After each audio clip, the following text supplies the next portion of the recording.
Hello and welcome. Thank you for joining us today for the webinar, Less Stress Path to Accessible Canvas Courses. We're going to get started in just a minute, but as you come in, we'd love for you to introduce yourself. So we have a little prompt for you today.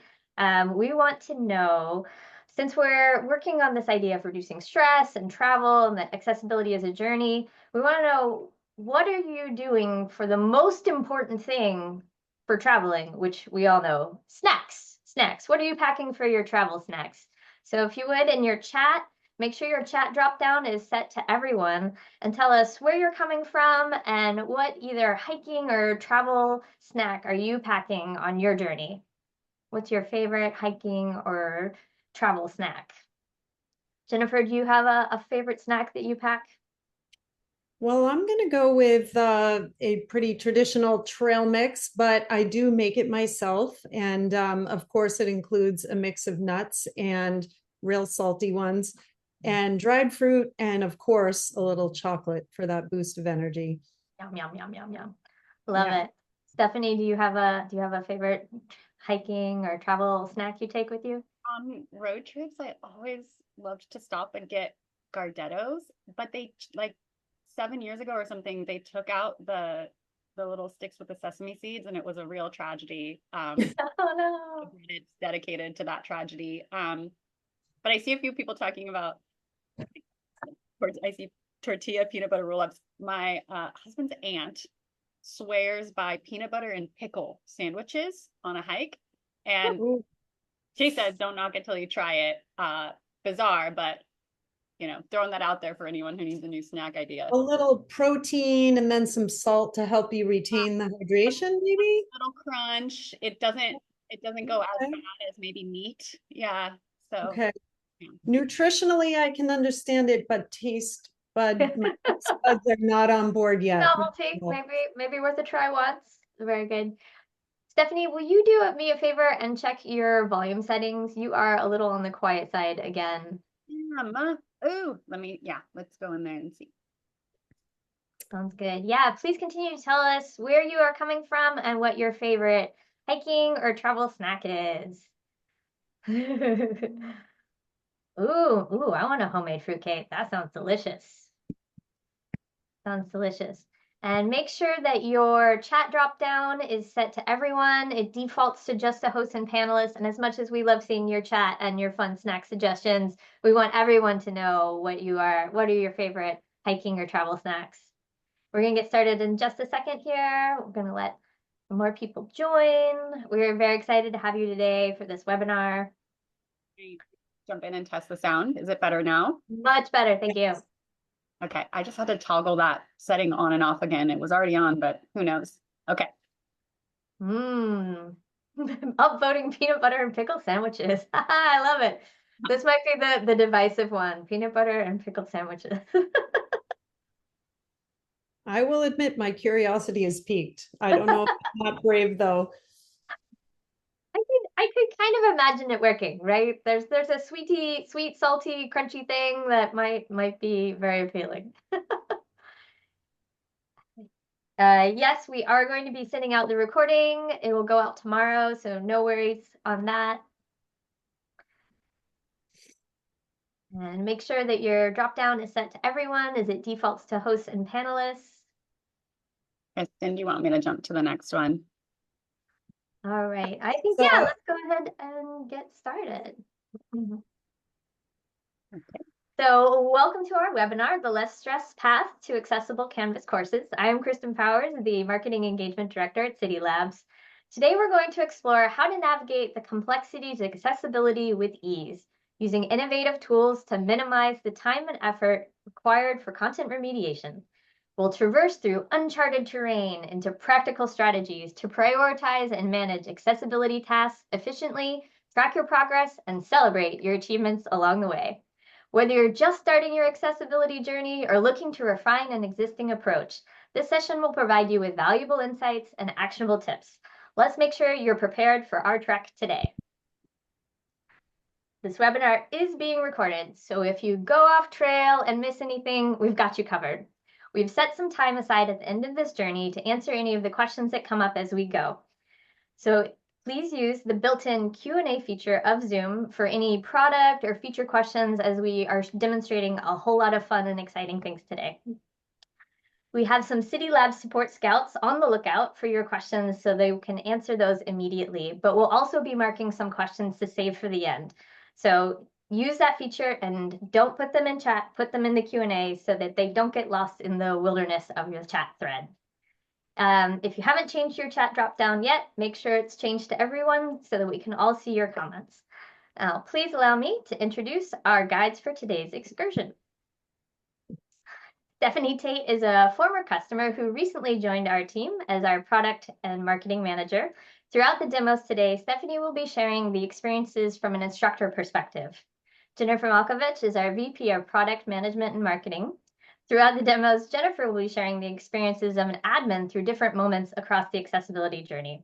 Our two support scouts who are with us behind the scenes today are Julie Van Dorn, who is also a former customer, who is our manager of training and documentation, and Jacob Bates, who is one of the original developers of the You Do It product from the University of Central Florida, and he is now our director of LTI development.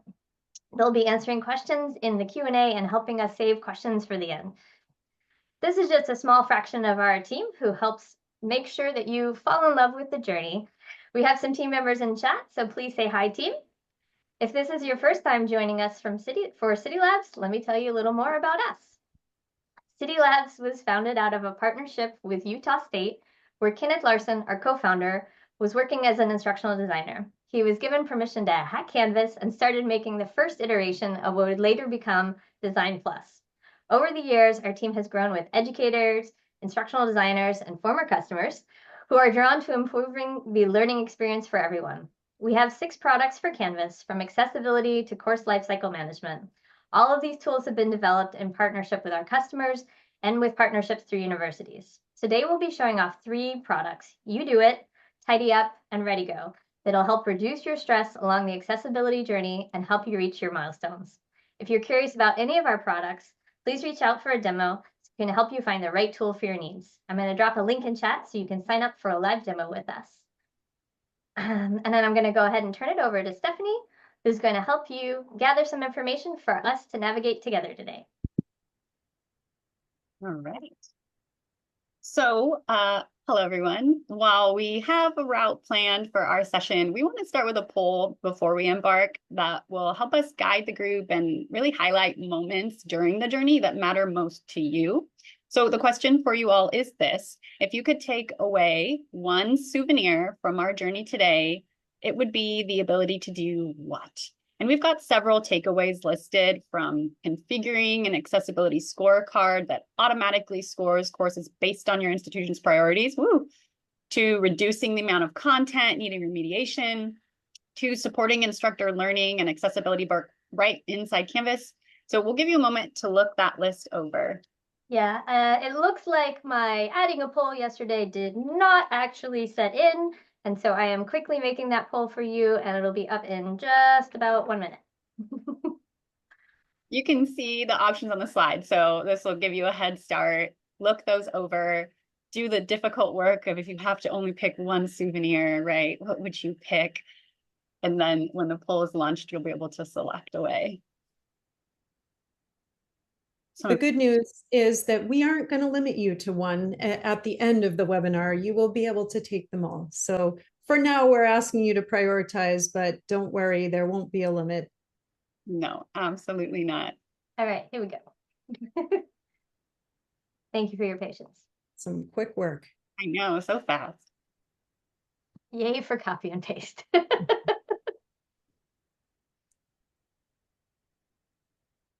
I'm actually really looking forward to seeing what comes out on top here. Helps give us a sense of priorities and kind of what are the topmost challenges in all of your minds.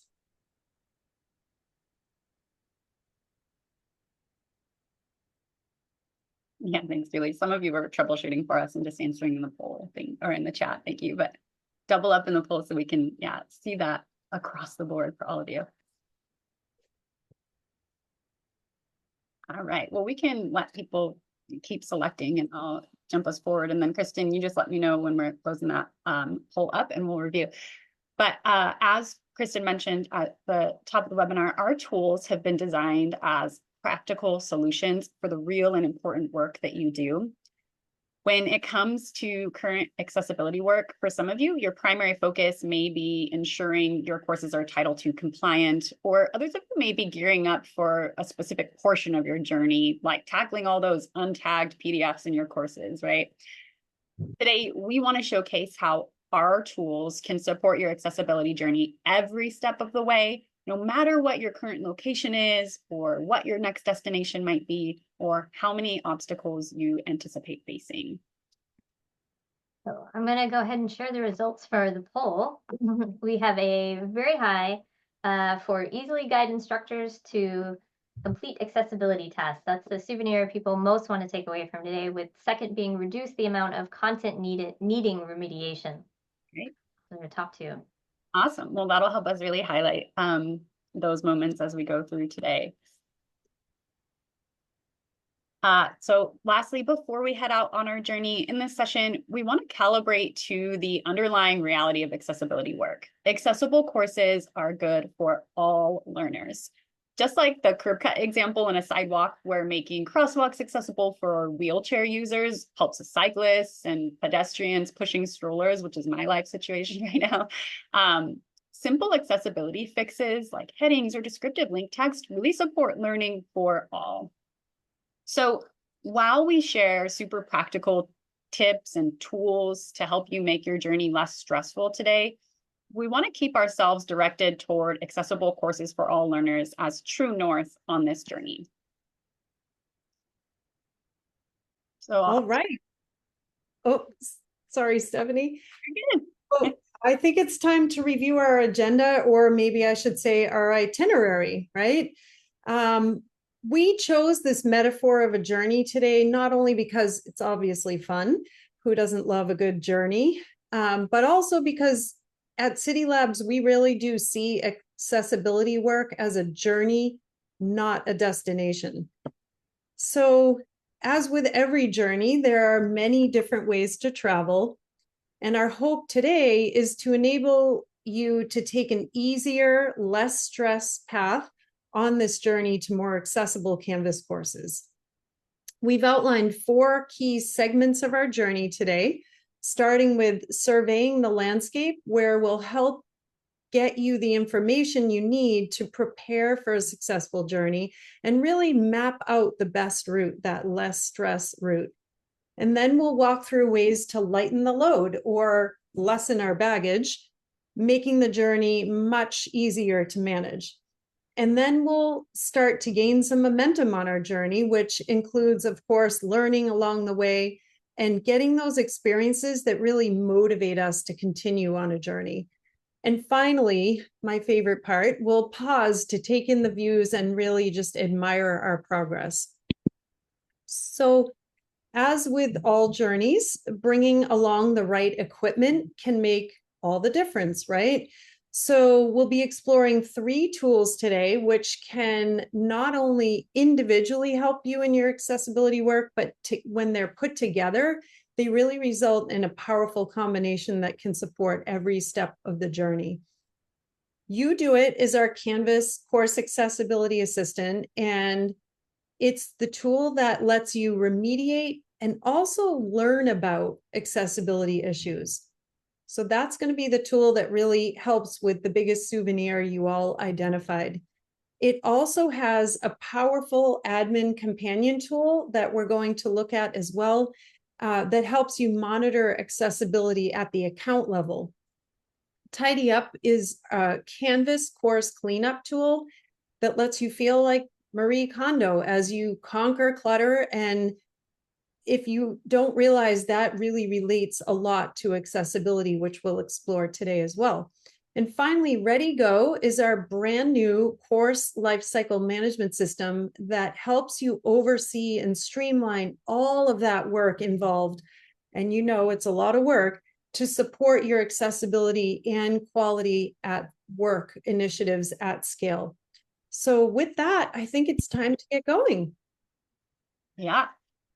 With any journey, surveying the landscape is a really critical first step to understand the details of your trip. I'll give you a quick example of how to not do it. I once agreed to hike the North Rim Trail in Yosemite with my husband in a day. And while he knew some details, that it was about 19 miles and that it promised some of the best views in all of Yosemite, he didn't know, or at least he didn't share with me, that the hike began by laboring up a series of switchbacks that included this 1.7-mile stretch with a 2,600-foot elevation gain. In short, we were not prepared to begin that 19-mile journey with one of the most grueling trails in Yosemite. Maybe I would have, paced myself a little differently had I known. Just like it would have been nice to know what we were getting into on that hiking journey. When it comes to an accessibility journey, you want as much information as possible upfront about what work lies ahead so that you can plan and prepare for success.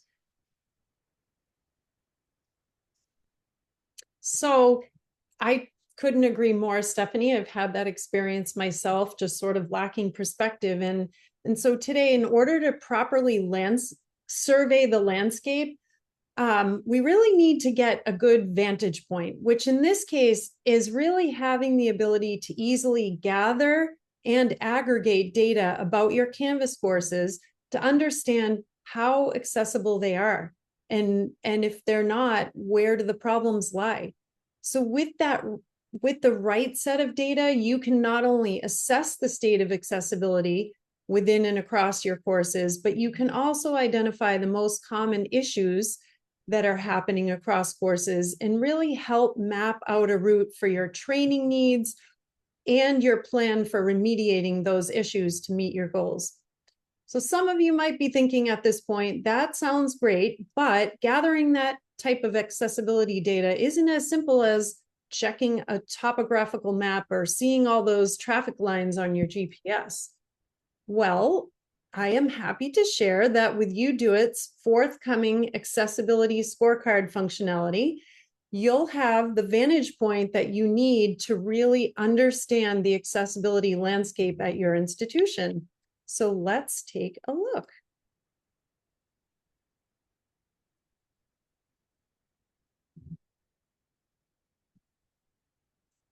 Okay, so as we mentioned earlier, UDoIT has an admin component that we are looking at here. It's accessible within Canvas. And of course, it is deeply integrated, like all of our tools are, with Canvas, so you can easily see the real-time Canvas data.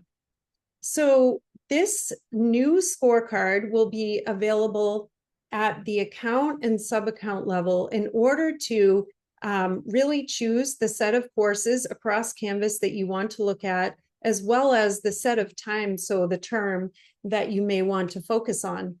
And in addition to giving an overall accessibility score, an aggregate score across all your courses, which is a good indicator, you also will have the ability to drill down and really understand what is making up that score.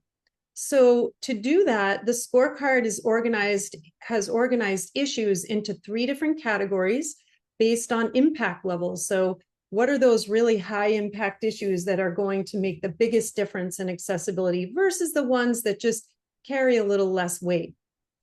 Speaking of weight, each of those categories has a different weight assigned that play into the formula. And you'll see a score for each category. So that's really meaningful, right? We can see that our score down here is pretty low, but at least it's low on low impact issues. So we might not be as concerned about that. But we can also see here that this score on the high impact issues has a long way to go toward improvement. And so that can really direct our attention to what we might want to focus on as a priority.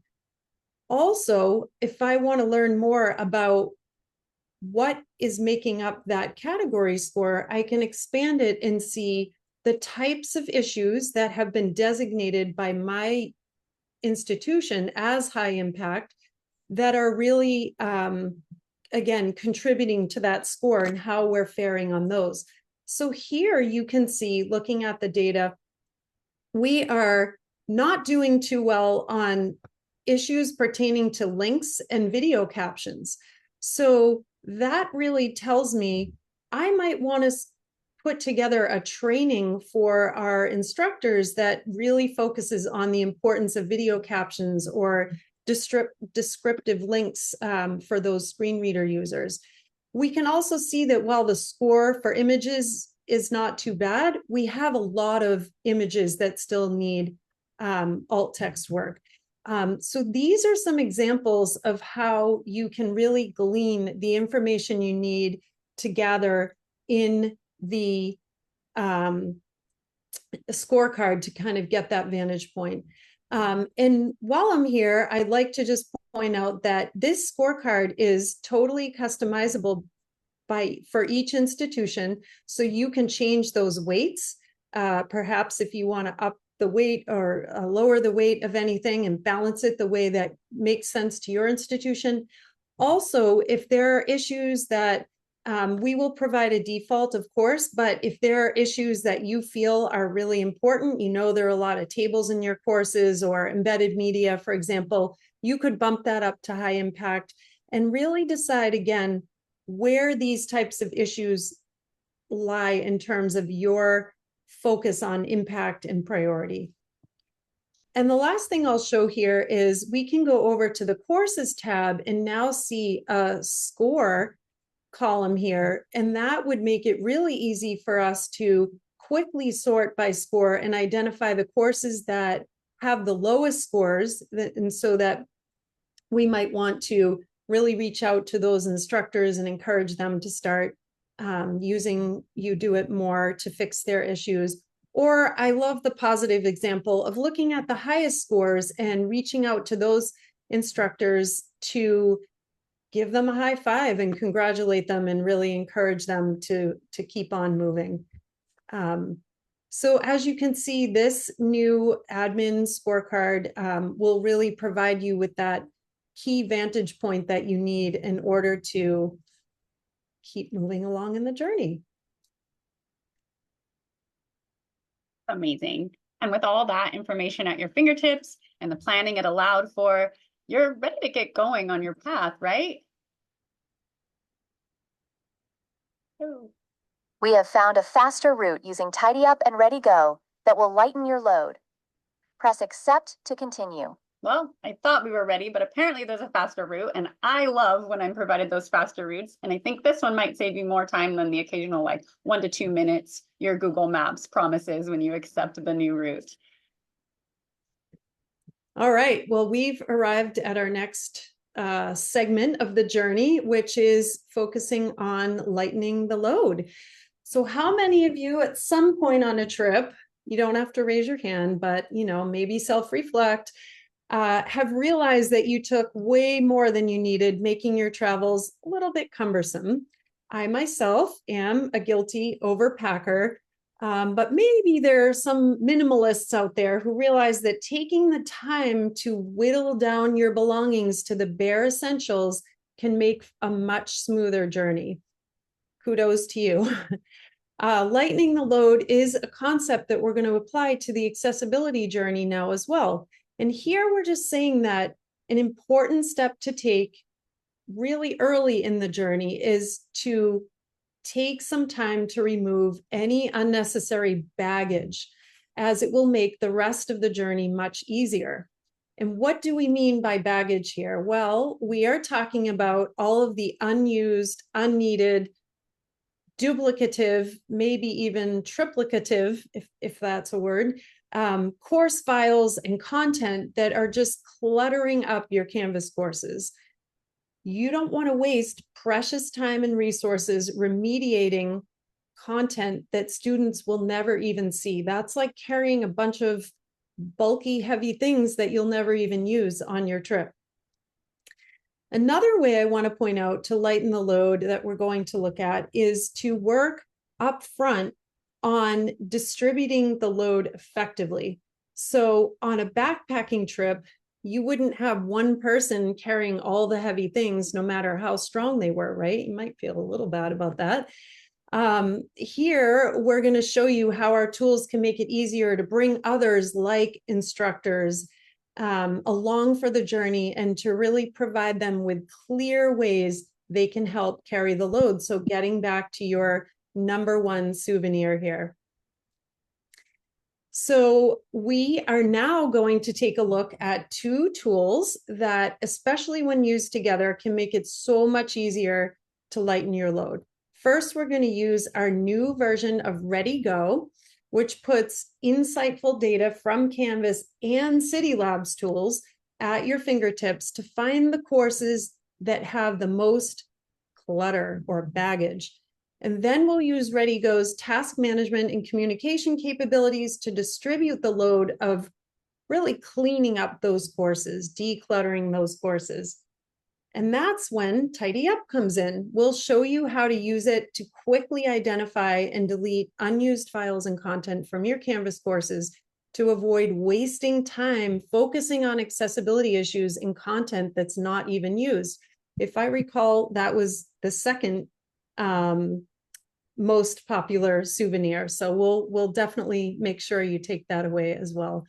All right, so I think it is time to lighten our load.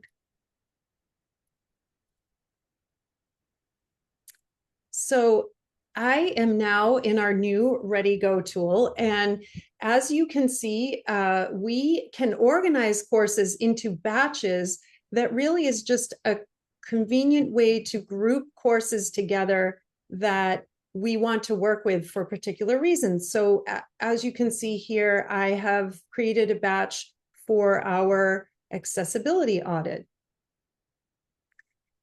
What is so great about Ready Go is that it allows you to kind of say goodbye to those unwieldy spreadsheets you might be working with, where you have to manually add data from other systems and not to mention manually maintain it. And this will eliminate that need because it is automatically integrated with Canvas and with all of your Cidi Labs tools in order to keep this data updated and all at your fingertips. So you can see here, we have things like, is the course published? Or, how much instructor activity is in there? How much content is in there? Students, once these courses get going, some of this data will fill in more. And also, as a great example of how this integrates with your Cidi Labs tools, you can see the percent of content using Design Plus. That's a good thing to know, right? So here we are going to move some windows out of the way, and we are going to, like every good spreadsheet, add some more data to it. So if I go to this Manage Columns area, I have the ability to not only reorder my columns, I can also add data to this. So I'm going to look at our options to add information about what's happening in UDoIT. So I can easily determine how many errors are happening in all these courses. And maybe I also want to know, when was this course last scanned? Moving down to our Tidy Up data, I'm also going to see when it was last scanned and perhaps how much unused content and unused files is in each of these courses. So just like that, I add the columns, and yes, the data will be there as well. I'm also going to enable this alerts feature in Ready Go so that we can take a look at that as well and how it might play a role. So once I apply those new columns to our view, you will scroll over, and now we can see not only have the columns been added, but all of the data as well. So we still have a pretty good amount of courses in here. And so I'm going to further filter this set of courses. Again, much like a spreadsheet, you can filter the data to really hone in on what you want to look at. And I can now, let's say, we're going to find the courses that have the most errors, so the highest error count. And for simplicity purposes, I'm going to make that a low number. And I can add an additional filter to perhaps, also include the courses that are the most cluttered. So let's look at the courses with the highest amount of, unused content. And that will really allow us. Now, once we apply that filter, we can see that we have a much more manageable set of courses to work with now. One of the other great things is that now that we've taken the time to really hone this view the way we want it, we can go ahead and save our quick view, which I think of as really like a tab in a spreadsheet. And once we do that, this is our accessibility quick view. What's really magic about this is that we now have it in this list of quick views. And so the next time we come in with another whole new batch of courses to perform an accessibility audit on, we can just select that quick view and all of the filters and all of the same columns will be applied automatically. So again, saving you tons of time. I also wanted to point out this alerts column that I had added. This is an automated way to be looking at your data behind the scenes. ReadyGo is looking at your data and looking at certain things. So is a syllabus there? Has Design Plus been used for the syllabus? Things like that. Things that you want to be alerted to. And so here we added a custom alert to notify us when a course has cluttered file area. So we just went in and added a criteria to create this alert. Any course with more than, I can't remember what it was, 50 unused files, let's throw an alert. So that's just another way to kind of have this data working for you and have it at your fingertips. So now that we've really honed in on a set of courses, there's a few things that we can do by selecting all those courses to really start distributing that workload as we talked about. So I'm going to add a checklist that we have created. Actually, I'm going to add two.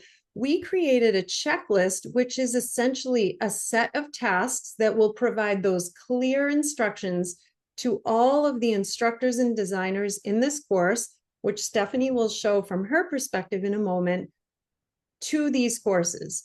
And so I'm going to add both the course cleanup task list as well as the accessibility task list while I'm in here. And just like that, I can add it to all of the courses. You can see it here. So we can also in ReadyGo look at that task list and perhaps check things off.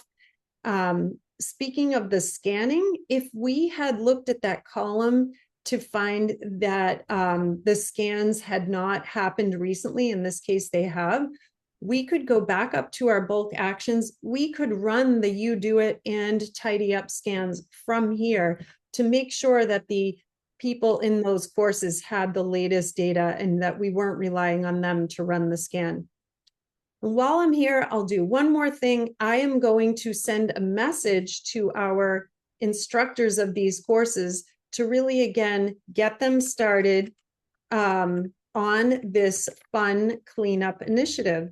So by sending a message from here, this will send it directly to their email. And again, a way to get them engaged in the process easily once you've really focused on these new courses or these courses that you've honed in on. So with that, I think it's time to hand it over to Stephanie to really continue the journey and show us from the instructor perspective. Yeah, so, I'm an instructor and I just got this email through ReadyGo. And I think this is so helpful because it really meets your instructors where they are in their inbox. If they haven't spent a ton of time in ReadyGo, this is just a way to move them into that space where they can further be a part of that accessibility work distribution and even start using some of that centralized communication and task management that exists inside ReadyGo.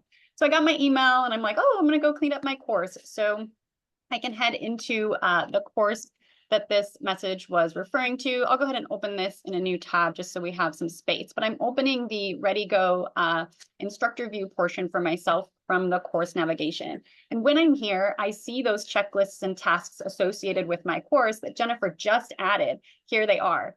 So if I wanted to head over to that panel, I could engage with them here, but I'll head to this panel, checklists and tasks, just to expand these a little bit more. And I can see some of the elements here.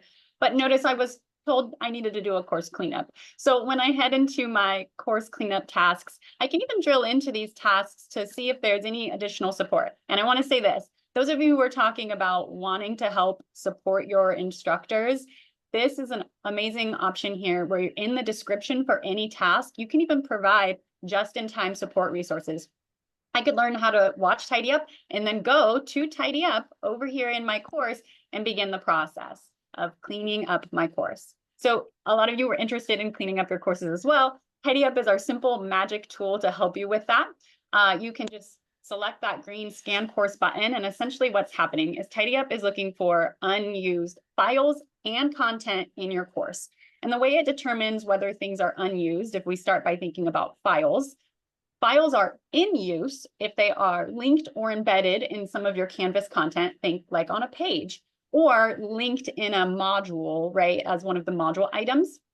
And so anything that doesn't meet those parameters is marked as unused because it's not living anywhere outside of the files area in your course. Perhaps it's just a bunch of clutter. With Canvas content, it'll be similar, but we'll talk about that a little specifically when we can see that piece. But we're brought first in Tidy Up when the scan is complete to see all of our files. And I love this because you have an ability to see all of your course files in one place. And this might not seem that exciting, but think about in your Canvas files, when you want to, locate particular files, you're jumping in and out of folders to do a lot of work. You can choose to show all files in your course, which allows you to filter, sort, search, and perform a variety of actions on them really quickly without that jumping in and out and getting lost in Canvas files. But we're here to lighten your load. And let me show you how quickly you can clear unused files from your Canvas courses.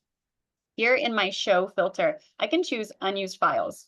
And like that, Tidy Up has shown me all of the files, again, that aren't linked or embedded in some kind of Canvas content or linked in a module for me. Presumably, these are not in use. I could certainly scroll to review them, but if I'm ready to go and get rid of this clutter to reduce that load of my accessibility work, I can select all items. Notice I'm working 100 at a time right now. That's so that I can download a little backup. If I select download selected, a zip file will be created with these 100 files.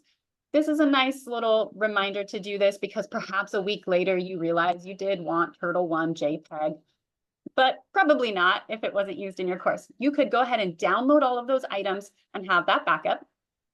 And then once you've got your backup, the great purging moment. Just delete those selected items. And you're again shown this review, a quick reminder, are you sure you want to delete these? And if you're ready to go, you can delete. And that'll delete, up to 100 entries at a time. You could continue on if you have more than 100 unused files in your course, depends on the clutter, right? What I would be left with if I had gone through that full deleting process would be all the files that are in use in my course. And there's a couple other ways that you can improve accessibility and usability with Tidy Up. Because you can see all of your files at a glance, I could scan and notice, just visually scanning, some of my files don't have descriptive or intuitive naming, and I could very easily press the edit icon here in Tidy Up and make changes to these file names. Perhaps this is my week 3 lecture, and I could rename that. When I save this, it'll update that file name in my course and make sure that the links remain intact in all of the places that the file was used. I can also search for those duplicates. Sometimes we upload the same image or file into our course multiple times, and you can search for those by adding those kind of ends that Canvas adds, like a -1, and streamline down to a single copy from there because I can see a frog might be in here multiple times. Let me check. In fact, it is. And guess what? That frog image is being used in two different places. So this allows me to locate the duplicate file, replace it, and streamline to a single copy. So I'm not performing accessibility work 2 times on the same item, right? Similarly, with your Canvas content, you can do this work as well. Now, you're not filtering for unused items, but you are sorting for used items in this view. Again, I'm seeing every piece of content in my course. I don't have to go into Pages Index and then into Quizzes Index, and then, you get the idea. And here I can review all of these items that aren't being used anywhere. For Canvas content, this means it's not, again, linked from any other content or it's not moduled. Do apply a little discretion here. Sometimes you have items in your course on purpose that way. For example, my homepage isn't moduled and isn't linked to from another place. I wouldn't want to delete my homepage, but I can use these trash can icons to delete items individually, select multiple and delete, and I can engage with all kinds of filters.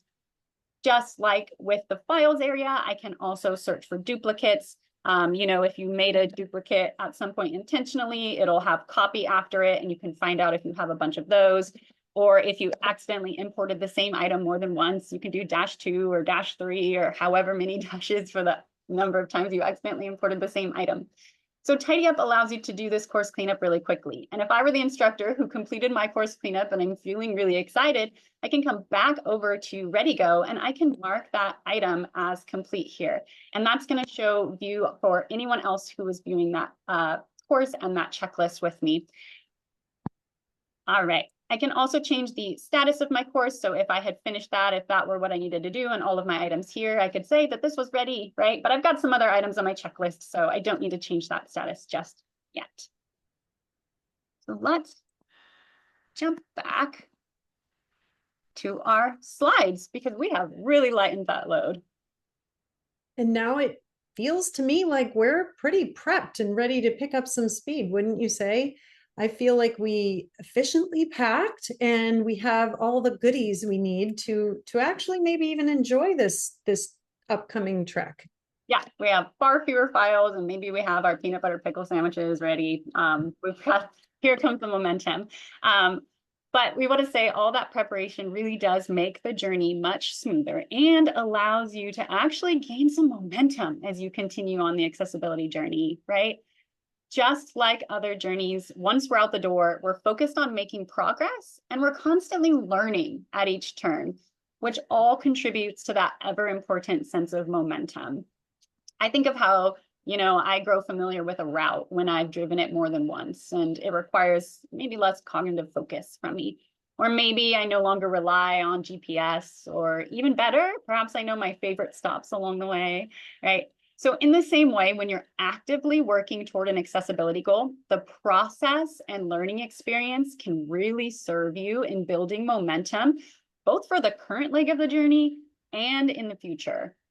For example, if you're tackling all instances of alternative text issues in one sweep, that really reduces the cognitive load involved in that remediation process. And you start to feel like you've got cruise control on, right? The momentum is encouraging.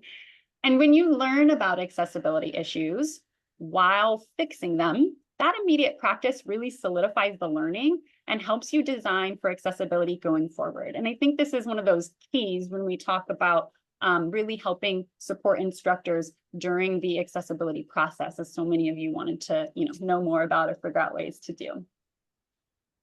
And so our accessibility assistant, You Do It, is designed for just this purpose, to help streamline the accessibility remediation process and give you the momentum you need with the ability to easily identify and select the best way to get started and continue right from the home screen. And it supports learning along the way with embedded guidance and a really intuitive user experience. So let's go ahead and see that in action.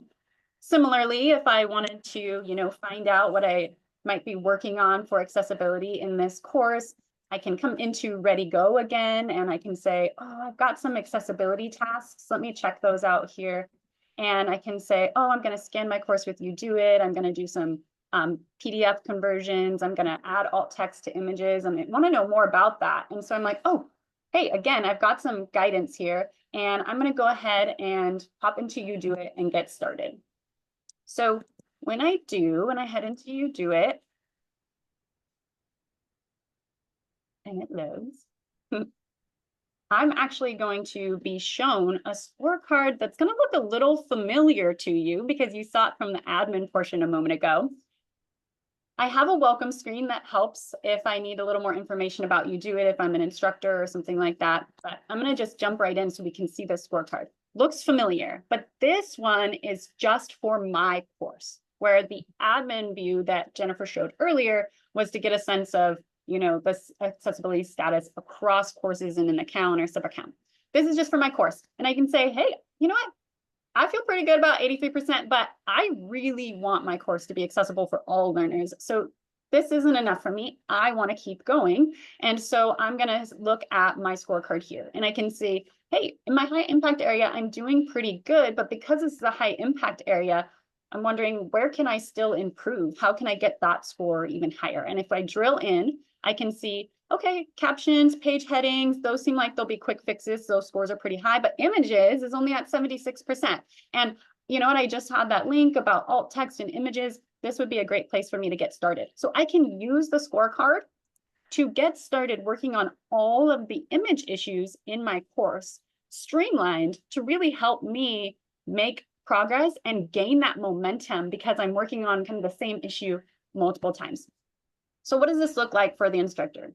They've selected images, they're ready to start reviewing items. They can just select review, and this pop-up will give them the idea of what the particular issue is. And then we're learning along the way, which really helps me gain some momentum. I get information about the fix that is required, the issue, and I can even explore further information. And so here I can see my really easy intuitive interface is that I get a preview of an image here that has alt text that's the image's file name. It's very easy to make adjustments to this because I can just type right in this space to describe this particular image if I needed to add alt text. I can also mark the image as decorative here, or excuse me, instead mark the image as decorative here, depending on the use case. So you may need to get some context for this image. You could expand your preview to see what's around the image if that helps you figure out, or you can open the page in a new tab so that you can determine, hey, what is the context for this image? Should it be decorative? Is it instructional? To kind of guide that process. But once I've created my fix, I can select save and I get a bunch of green check marks that I love that tell me the issue's resolved. 1, 2, 3 green check marks. Talk about trying to build some momentum there. I'm getting excited for all those green check marks. I can move to the next one. And remember, I'm still just working with images. So I now have a good sense for what to do with images and I can keep moving. And so here I see another one. Alternative text should not be the image file name. I've got this pineapple celebration image. Maybe every week I have the end of a module little celebration page and it has these pineapples. And you know, I shouldn't have it be the image alt text, but maybe it's really just decorative because it's cute, right? I don't need alt text necessarily describing this. But notice this additional check mark here. Because I have this image maybe on every one of my end of module pages, I can apply this fix to all identical issues, and it's going to take care of 15 image accessibility issues in my course in one sweep. Got a little cranky with me there because we're in our beta probably, but you can see that that goes through and it fixes those. Oh, I know why I deleted one of the pages earlier. So it tried to do 15, even though there were only 9. That's my bad. So when we do that, we are streamlining that process and moving through quickly. And now you can see that if we kept going, we'll find images that aren't exactly the same issue. Pop out of here so you can see it. Not all of them are alternative text should not be the image file name, but they're all keeping me focused on images. And I could keep going through each of these to clear those out. And when I did, I might think, gosh, that was easier than I really imagined. What else could I do? And if I come back to my home screen, I could continue with another issue here to select or an issue type, but I also have these other ways to get started. And I might think, what else can I do that's kind of easy? I can choose to get started with these ways over here. I'm brought to the same you fix it area. And that you fix it area just is essentially providing the items that I want to work on with filters that I've selected. And I can apply additional filters to really hone in on the work that I feel I can manage. For example, maybe my first week is an orientation module of pages. I can apply a pages filter. If I had a learner with a particular issue, maybe a visual issue that I was notified about, I can drill into those issues and clear those out. And these filters really allow me to work on what I need to work on. And so I can review some others here. Again, we have an alt text issue. I can decide that this image is decorative and move on to my next issue. We also, though, have some additional issue types. Let me sort by title so that we can see the forms I want to show you. Copy for me. Pop up here.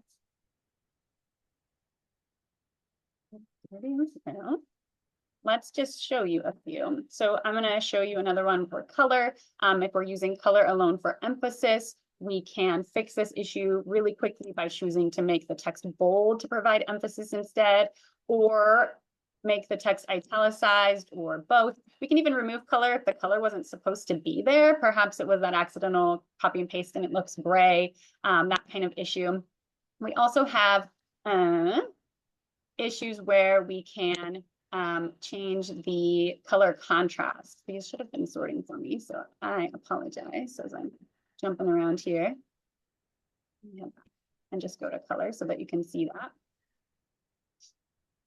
If you have a color contrast issue and you're working through that, it's very easy and you do it. I can't read that text at all. It's very easy and you do it to make adjustments to this. I can change the text color by bumping it down to make it much darker.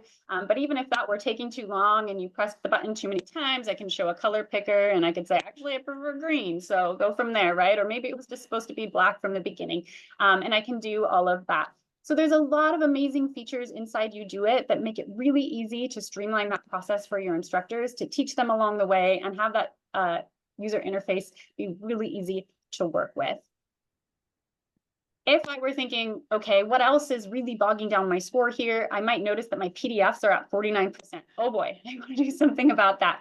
If I head into my PDFs, I can look at this file here and I can see any file issues associated with it. And similarly, when I select review in my files area, I have a pop-up, tells me the file name, allows me to download or view the file if I need to learn anything else about it.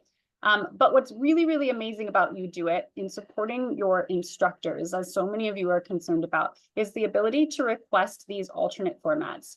Certainly, because this is just a scanned file, it doesn't have the tags necessary for screen reader users to navigate it. So I could, of course, request an auto-tagged PDF and then replace this.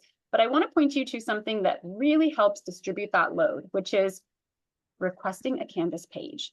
UDoIT allows you to request a Canvas page from a PDF, which is going to move the accessibility considerations away from very specific software like Adobe Acrobat, where you have to learn how to tag, into a place where we're more familiar, where we might be able to distribute some of that accessibility work to those instructors, is inside the HTML of a Canvas page. And so when this process is happening, we can actually move forward to another file if we wanted to and keep going to really maintain that momentum. We don't have to sit and wait for this processing, although it is processing at this point. But look at that, that Canvas page is generated. And if I wanted to, I could go ahead and replace this inaccessible file with the Canvas page from over here. All right, that's not letting me do it. Let's go ahead and view it, just so we can get a sense for what this looks like now in Canvas. And it's just now plain text. So I could apply some headings to it to make it accessible, and it's ready to go. And inside UDoIT, I'm able to replace that file. It's not doing it right now, but I can replace it in Canvas. And what it's going to do is it's going to replace that file everywhere it's in use. And so we don't get the broken links, and I can delete it, delete the inaccessible file so that I'm not having that bog down my accessibility score any longer.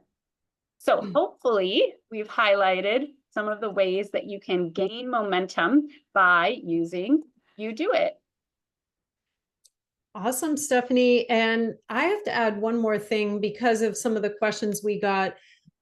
We aren't able to show you today, but we are working on a feature that will leverage AI in order to really help you gain momentum in doing those repetitive tasks like applying alt text or creating descriptive link text.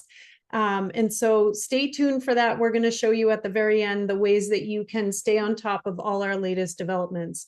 But I really loved seeing that momentum building, Stephanie, as you worked through those issues. And I'm happy we've reached this segment because I think like in our treks and travels, we do have to stop and admire the view when we reach those milestones to really see how far we've come. And for me, on a particularly challenging hike, I love reaching that pit stop and pulling out my All Trails app to nerd out on the data around the distance and vertical gains and all that good stuff. And it's no different with accessibility, right? Documenting your progress comes with so many benefits. Yes, it's helpful for your compliance work, but it also allows you to celebrate all the work that you've done and sharing that load and working as a team. And it can inform your continuous improvement efforts as you prepare for the next leg of the journey. So now we're going to take a quick look back at the You Do It admin tool, where we have new forthcoming historical reports that will really give you the data you want to dive into to see the progress you can admire. So I'm going to cover this really quickly so we can get through the rest of our content today. So you can see I'm in the reporting area of the You Do It admin tool. And looking at this report, we can see a history of our different types of issues. We can see at a glance that they are going in the right direction. They're declining, right? Like that nice hike down. And however, we can also glean there's one bar here or line here that's going up. So what could explain the number of the number of issues that are happening in our files? A type of report like this that shows us how things have changed over time could, for example, show us that maybe people are adding a lot of inaccessible files to their courses, and we really need to focus in on that as an area for improvement. And now Stephanie just showed you, you can give them the tools to more easily remediate those files by converting them to Canvas pages, which are so much more accessible. Let's take a look at one more report that really shows us the history of our score. So here we can see the score has been slowly rising over time, both our average total score as well as our average score of those categories, the different categories that we have. And so again, this is taking the data from the scorecard and plotting it out over time so we can really see the progress that we've made. And similarly, we can zoom out and see it in even bigger picture. So for example, we've been working at this for 3 months. It's a longer journey. We can really get to a sense of how steeply those scores have been climbing. So we just wanted to give you that glimpse of how those historical reports will really help you stop and admire your progress. Absolutely. And so that is all of the segments of our less stress accessibility journey for you. But we do want to mention that an accessibility journey is an ongoing one where you'll set your next destination and keep progressing. So lastly, we want to say, as you go forward in your accessibility journey, don't forget to leverage the power of Design Plus, which is our must-have time-saving tool set for every course designer and educator creating courses in Canvas. If you haven't seen Design Plus, know that you can rapidly build and style high-quality courses that make learning engaging and accessible for all students right from the initial design. Talk about a big time saver, right? And you can say farewell to clunky template distribution, since creating and distributing accessible templates is really simple with Design Plus. And with superpowered features like converting a table to columns with a single selection and other really easy to use accessibility and usability checkers, Design Plus makes your accessibility journey so much smoother and I'd argue quite fun. All right, so we have 3 minutes at this point. Yeah, we are quickly trying to answer as many questions in Q&A as we possibly can. So our team is going to make sure that you get your questions answered, and we will share those back out with the same file that we send out tomorrow. So I am sorry that we don't have a ton of time today for that, but we do want to make sure that you have all the links and updated information about what's coming up. 2025 is brimming with exciting destinations for you. You can join us in the new year with a webinar to conjure up some quick creativity with Design Plus.